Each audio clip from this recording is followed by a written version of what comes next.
super careful moving. Everything is like shaking a lot. Like it's shaking the main cam, it's shaking my cam.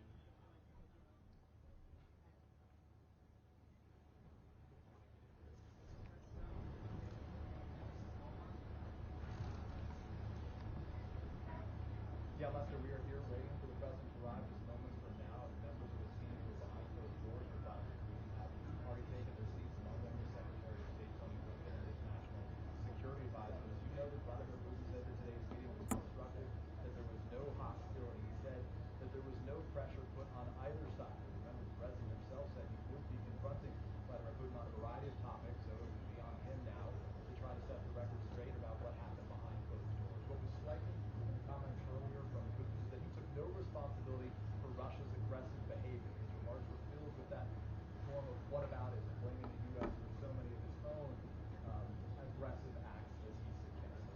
Their meeting lasting roughly 3+ hours, the White House saying it would go 4 to 5 hours with their expectation.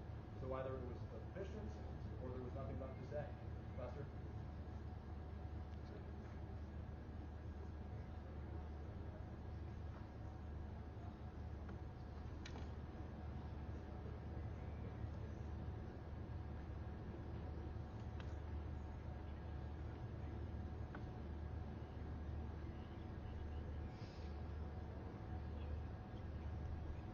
Ladies and gentlemen, the President of the United States.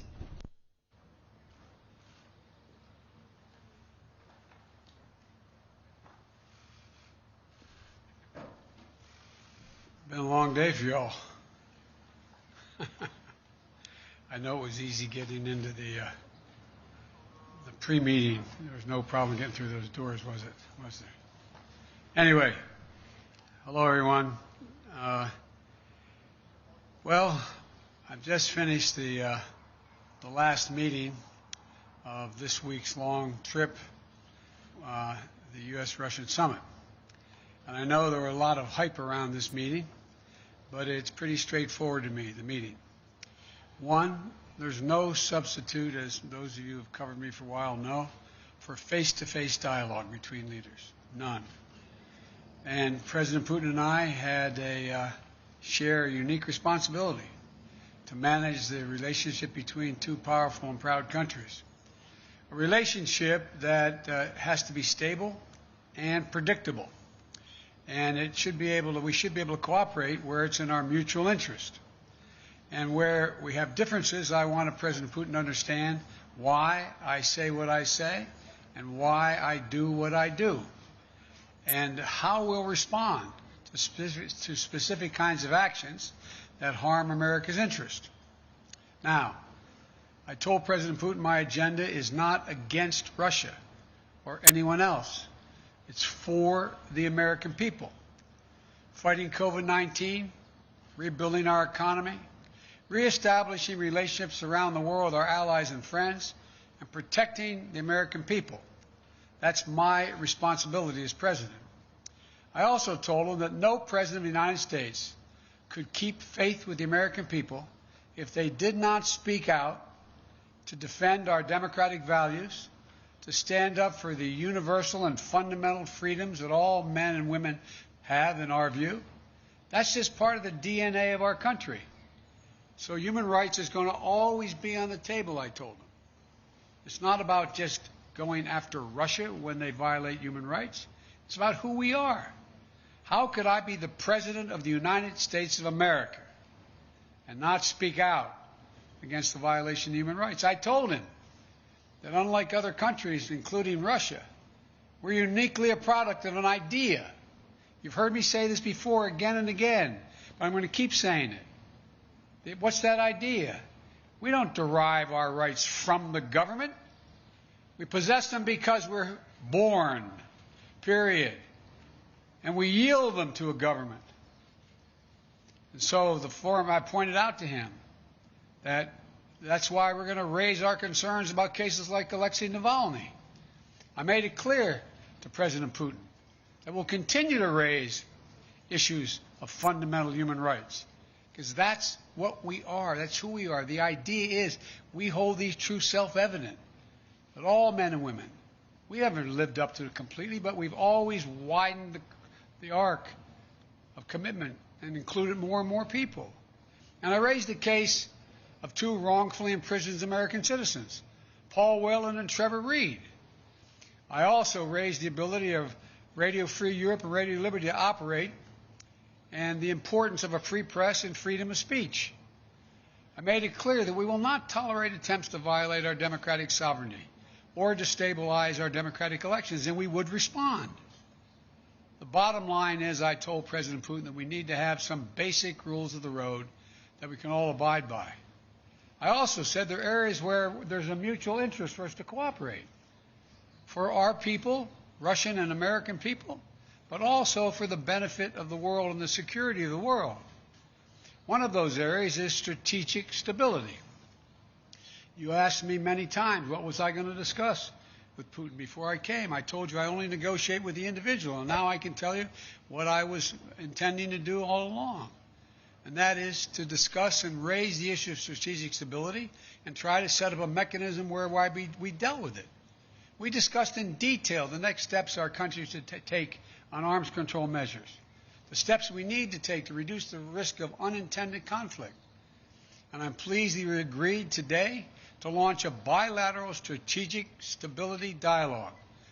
Diplomatic speak for saying get our military experts and our diplomats together to work on a mechanism that can lead to control of new and dangerous and sophisticated weapons that are coming on the scene now, that reduce the times of response, that raise the prospects of accidental war. And we went into some detail of what those weapon systems were. Another area we spent a great deal of time on was cyber and cybersecurity. I talked about the proposition that certain critical infrastructure should be off limits to attack, period, by cyber or any other means. I gave them a list. If I'm not mistaken, I don't have it in front of me, 16 specific entities, 16 defined as critical infrastructure under U.S. policy, from the energy sector to our water systems. Of course, the principle is one thing. It has to be backed up by practice. Responsible countries need to take action against criminals who conduct ransomware activities on their territory. So we agreed to task experts in both our countries to work on specific understandings about what's off limits and to follow up on specific cases that originate in other countries, in either of our countries. There's a long list of other things we spent time on, from the urgent need to preserve and reopen the humanitarian corridors in Syria so that we can get food, just simple food and basic necessities, to people who are starving to death. How to build it and how it is in the interest of both Russia and the United States to ensure that Iran does not acquire nuclear weapons. We agreed to work together there because as much as Russia's interest is ours. And to how we can ensure the Arctic remains a region of cooperation rather than conflict.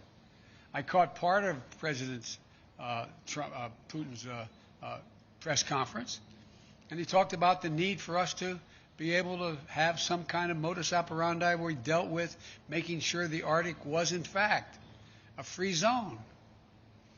And to how we can each contribute to the shared effort of preventing the resurgence of terrorism in Afghanistan.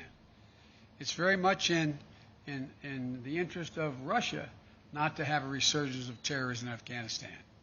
There are also areas that are more challenging. I communicated the United States' unwavering commitment to the sovereignty and territorial integrity of Ukraine. We agreed to pursue diplomacy related to the Minsk agreement. And I shared our concern about Belarus.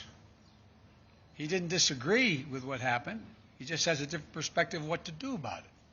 But I know you have a lot of questions, so let me close with this. It was important to meet in person, so there can be no mistake about or misrepresentations about what I wanted to communicate. I did what I came to do.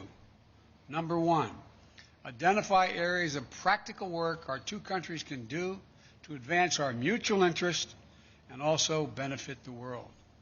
Two, communicate directly that the United States will respond to actions that impair our vital interest or those of our allies. And 3, to clearly lay out our country's priorities and our values. So we heard it straight from me. And I must tell you, the tone of the entire meetings, I guess it was a total of 4 hours, was good, positive. There wasn't any strident action taken. Where we disagreed, I disagreed, stated where it was. Where he disagreed, he stated. But it was not done in a hyperbolic atmosphere. That is too much of what's been going on. Over this last week, I believe, I hope, the United States has shown the world that we are back, standing with our allies. We rallied our fellow democracies to make concerted commitments to take on the biggest challenges our world faces.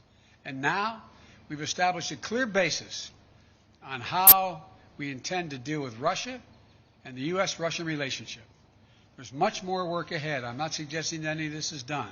We've gotten a lot of business done on this trip. And before I take your questions, I want to say one last thing. Folks, look, this is about how we move from here.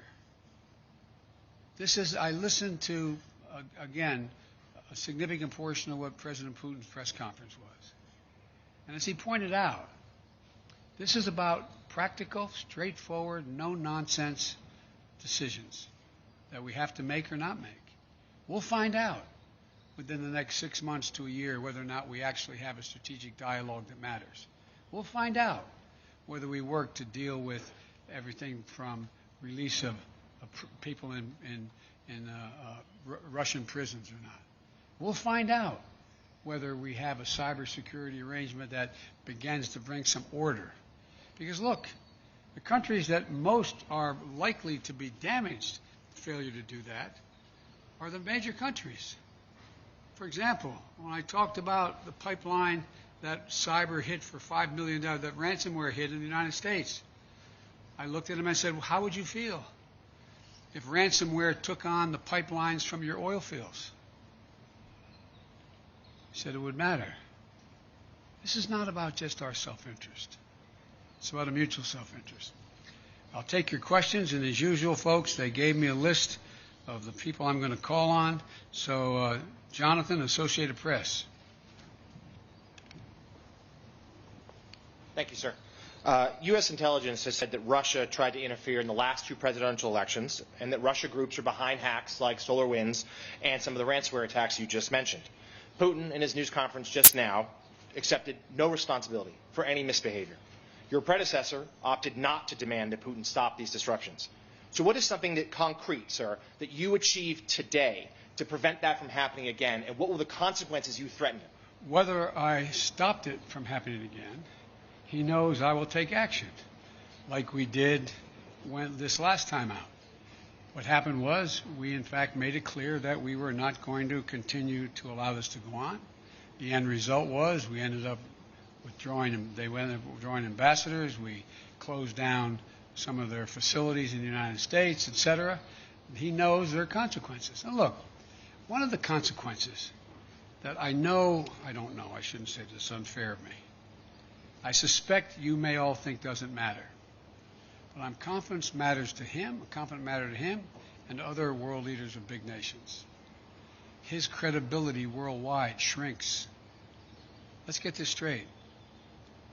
How would it be if the United States were viewed by the rest of the world as interfering with the elections directly of other countries and everybody knew it?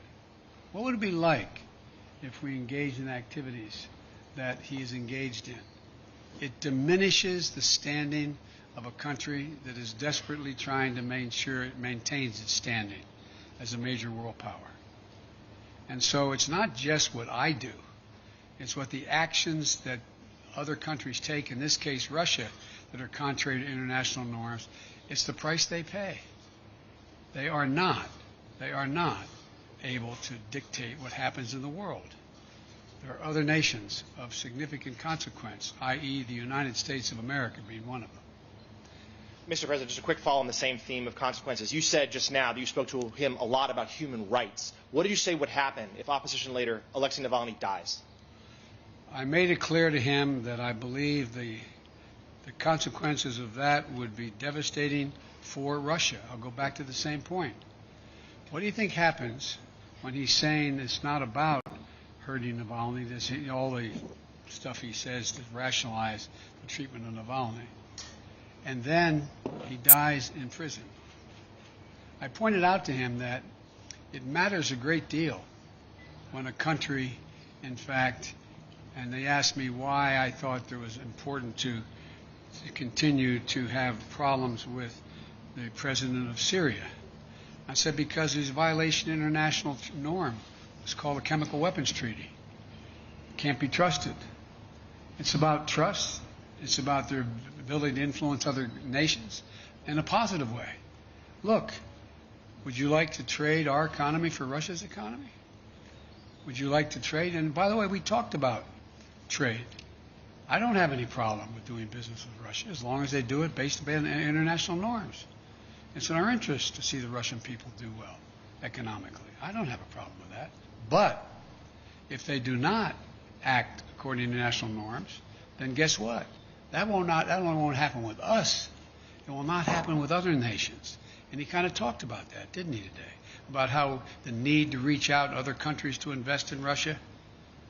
They won't, as long as they are convinced that, in fact, the violations, for example, the American businessman who was in house arrest, and I pointed out, you want to get American business to invest, let him go. Change the dynamic. Because American businessmen, we're ready to show up. They don't want to hang around in Moscow. Look, guys, I know we make foreign policy out to be this great, great skill that somehow is sort of like a secret code. All foreign policies is a logical extension of personal relationships. It's the way human nature functions. And understand, when you run a country that does not abide by international norms, and yet you need those international norms to be somehow managed so that you can participate in the benefits that flow from them, it hurts you. That's not a satisfying answer. Biden said he'd invade Russia. It's not, By the way, that was a joke. It's not true. But my generic point is, it is more complicated than that. David Sanger. I thought I just saw David. There he is. Thank you, Mr. President. In the run-up to this discussion, there's been a lot of talk about the two countries spilling down into a Cold War. And I'm wondering if there was anything that you emerged from in the discussion that made you think that he... With your permission, I'm going to take my coat off. The sun is hot. Anything that would make you think that Mr. Putin has decided to move away from his fundamental role as a disruptor, particularly a disruptor of NATO and the United States. And if I could also just follow up on your description of how you gave him a list of critical infrastructure in the United States, did you lay out very clearly what it was that the penalty would be for interfering in that critical infrastructure? Did you leave that vague? Did he respond in any way to it? Let me answer your first. Well, I'll answer your second question first. I pointed out to him we have significant cyber capability, and he knows it. He doesn't know exactly what it is, but it's significant. And if, in fact, they violate these basic norms, we will respond. Cyber. He knows, in the cyber way. Number two, I think that the last thing he wants now is a Cold War. Without quoting him, which I don't think is appropriate, let me ask you a rhetorical question. You got a multi-thousand-mile border with China. China is moving ahead, hell-bent on election, as they say, seeking to be the most powerful economy in the world, the largest, and the most powerful military in the world. You're in a situation where your economy is struggling. You need to move it in a more aggressive way than in terms of growing it. And I don't think he's looking for a Cold War with the United States. I don't think it's about, as I said to him, I said, your generation and mine were about 10 years apart. This is not a kumbaya moment, as they used to say back in the 60s in the United States, like, let's hug and love each other. But it's clearly not in anybody's interest, your country's or mine, for us to be in a situation where we're in a new Cold War. And I truly believe he thinks that. He understands that. But that does not mean he's ready to, quote, figuratively speaking, lay down his arms and say, come on. He still, I believe, is concerned about being, quote, encircled. He still is concerned that we, in fact, are looking to take him down, etc. He still has those concerns. But I don't think they are the driving force as the kind of relationship he's looking for with the United States. Jennifer Jacobs.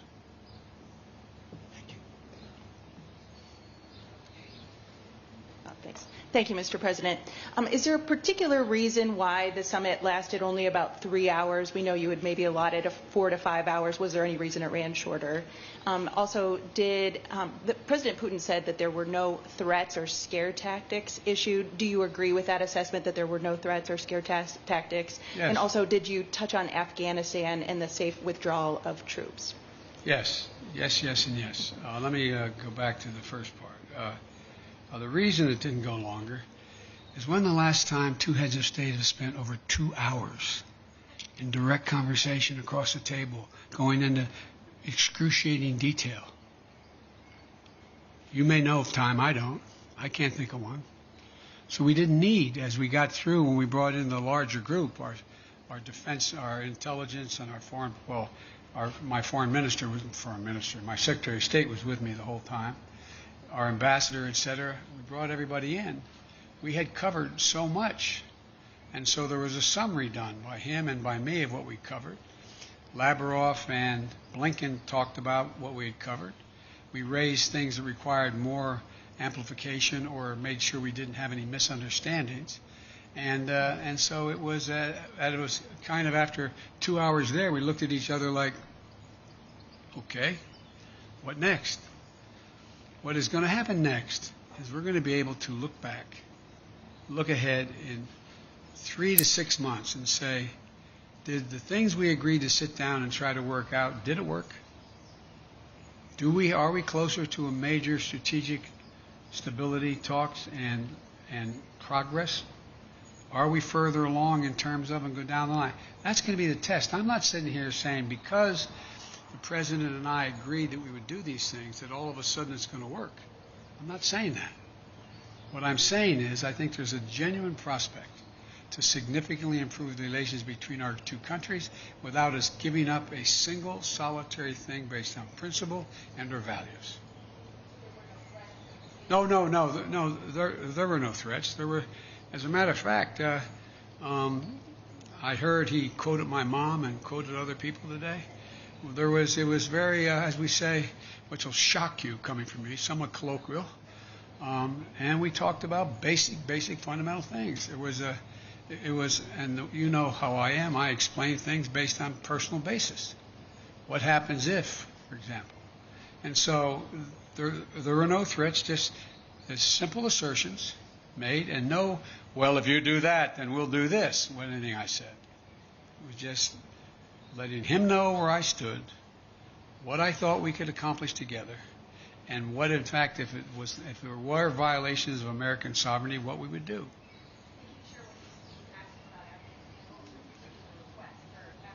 No, he asked us about Afghanistan. He said that he hopes that we're able to maintain some peace and security, and I said that has a lot to do with you. He indicated that he was prepared to, quote, help on Afghanistan. I won't go into detail now, and help on Iran, and help on, and in return we told him a lot what we wanted to do relative to bringing some stability and economic security or physical security to the people of Syria and Libya. So we had those discussions. Yamish. Thanks so much, Mr. President. You say that you didn't issue any threats? Were there any ultimatums made when it comes to ransomware? And how will you measure success, especially when it comes to these working groups on Russian meddling and on cybersecurity? Well, it's going to be real easy. They either, for example, on cybersecurity, are we going to work out where they take action against the ransomware criminals on Russian territory? They didn't do it. I don't think they planned it in this case. And are they going to act? We'll find out. Will we commit? What can we commit to act in terms of anything affecting, violating international norms that negatively affects Russia? What are we going to agree to do? And so I think we have real opportunities to move. And I think that one of the things that I noticed when we had the larger meet is that people who are very, very well informed started thinking, you know, this could be a real problem. What happens if that ransomware outfit were sitting in Florida or Maine and took action, as I said, on their single lifeline to their economy, oil? It'd be devastating. And they're like, you could see them kind of go, oh, we'd do that, but like, whoa. So it's in everybody's interest that these things be acted on. We'll see, though, what happens from these groups we put together. The third one, yes, go ahead. Mr. President, when President Putin was questioned today about human rights, he said the reason why he's cracking down on opposition leaders is because he doesn't want something like January 6th to happen in Russia. And he also said that he doesn't want to see groups formed like Black Lives Matter. What's your response to that, please? My response is kind of what I communicated, but I think that's a ridiculous comparison. It's one thing for literally criminals to break through cordon, go into the Capitol, kill a police officer, and be held unaccountable. And it is for people objecting and marching on the Capitol and saying, you are not allowing me to speak freely. You are not allowing me to do A, B, C, or D. And so they're very different criteria. Steve Holland, Reuters. President Putin said he was satisfied with the answer about your comment about him being a killer. Could you give us your side on this? What did you tell him? He's satisfied. Why would I bring it up again? And now that you've talked to him, do you believe you can trust him? Look, this is not about trust. This is about self-interest and verification of self-interest. That's what it's about. So I virtually almost anyone that I would work out an agreement with that affected the American people's interest, I don't say, well, I trust you, no problem. Let's see what happens. You know, as that old expression goes, the proof of the pudding's in the eating. We're going to know shortly. Igor, Radio Free Europe and Radio Liberty. Hello, Mr. President. Hello, Mr. President. You want to go in the shade? You can't. Can you see? Thank you. Yeah. Yeah. So I think you know attacks in civil society and the free press continue inside Russia. Yes. For example, Radio Free Europe. Yes. Radio Liberty, Voice of America, Current Time TV channel where I work, branded foreign agents, and several other independent media. So we are essentially being forced out in Russia 30 years after President Yeltsin invited us in. My question is, after your talks with President Putin, how interested do you think he's in improving the media climate in Russia? I wouldn't put it that way, in terms of improving the climate. I would, in fact, put it in terms of how much interest does he have in burnishing Russia's reputation that is viewed as not being contrary to democratic principles and free speech. That's a judgment I cannot make. I don't know. But it's not because I think he's interested in changing the nature of a closed society or closed government's actions relative to what he thinks is the right of government to do what it does. It's a very different approach. You know, there's a couple of really good biographies. I told him I read most everything he's written and the speeches he's made, and I've read a couple of very good biographies, which many of you have as well. And I think, and I pointed out to him, that Russia had an opportunity, that brief shining moment after Gorbachev and after things began to change drastically, to actually generate a democratic government. But what happened was it failed, and there was a great race among Russian intellectuals to determine what form of government would they choose and how would they choose it. And based on what I believe Mr. Putin decided was that Russia has always been a major international power when it's been totally united as a Russian state, not based on ideology, whether it was going back to Tsar and Commissars straight through to the revolution, the Russian Revolution, and to where they are today. And I think that it's clear to me, and I've said it, that I think he decided that the way for Russia to be able to sustain itself as a great, quote, great power is to, in fact, unite the Russian people on just the strength of the government. The government controls, not necessarily ideologically, but the government. And I think that's the choice that was made. I think I'm not going to second guess whether it could have been fundamentally different, but I do think it does not lend itself to Russia maintaining itself as one of the great powers in the world.